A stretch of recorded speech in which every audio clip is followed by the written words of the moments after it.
Dans les textes de l'Antiquité, je connais deux histoires de miroirs qui tournent mal, très mal même, car il y est question d'un véritable danger de mort. La première histoire fait partie de la mythologie grecque, vous la connaissez. C'est l'histoire de Narcisse, bien sûr, qui a donné son nom au fameux narcissisme. À force de contempler la beauté de son visage dans les reflets de l'eau d'un étang, le malheureux s'éprend d'amour de lui-même et n'arrive plus à s'en détacher. Au final, c'est comme s'il ne cessait de se noyer en lui-même. Danger de mort. Dans le Nouveau Testament, il y a un passage étonnant qui parle aussi de miroir et de visage. Ce miroir dans lequel je peux me voir moi-même. Il y a aussi un danger, mais ce n'est pas le même danger. Écoutez plutôt ces versets tirés du premier chapitre de la lettre de Jacques. Accueillez avec douceur la parole plantée en vous et capable de vous sauver la vie. Mais soyez les réalisateurs de la parole et pas seulement des auditeurs qui s'abuseraient eux-mêmes. En effet, si quelqu'un écoute la parole et ne la réalise pas, il ressemble à un homme qui observe dans un miroir le visage qu'il a de naissance. Il s'est observé, il est parti, il a tout de suite oublié de quoi il avait l'air.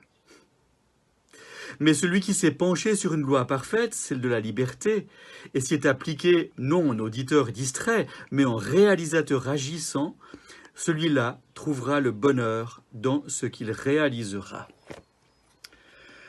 La parole de Dieu est comme un miroir tendu.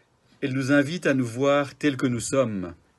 Et puis, elle nous pousse à devenir tels que nous sommes appelés à devenir. Ça, on le chante même dans un très beau cantique à l'église. Dans ta parole, ô Dieu, je puise force et vie. Elle est comme un miroir où je me vois moi-même. La parole est une force de vie. Écouter la parole sans la mettre en œuvre, c'est comme me regarder et oublier immédiatement que je m'y suis vu. C'est pas possible, c'est pas pensable. Ou alors je suis tombé dans un profond Alzheimer spirituel. Le miroir me montre qui je suis et qui je peux devenir. M'en éloigner, c'est carrément démissionner. Peut-être même faire l'autruche et ne pas voir ce que je dois voir.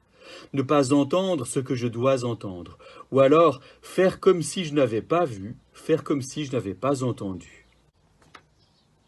Allons, Dieu a planté en nous sa parole comme on plante un arbre au milieu d'un jardin. Elle fait partie de notre paysage spirituel, cette parole. On y puise force et vie pour agir et pour devenir.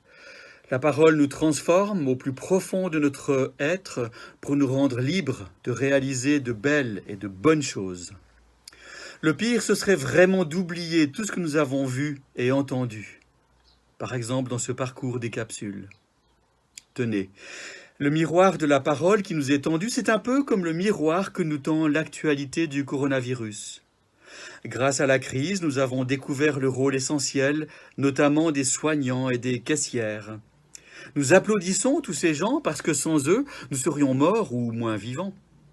Mais après, est-ce qu'on aura oublié ce que ce miroir nous donne à voir sur notre société?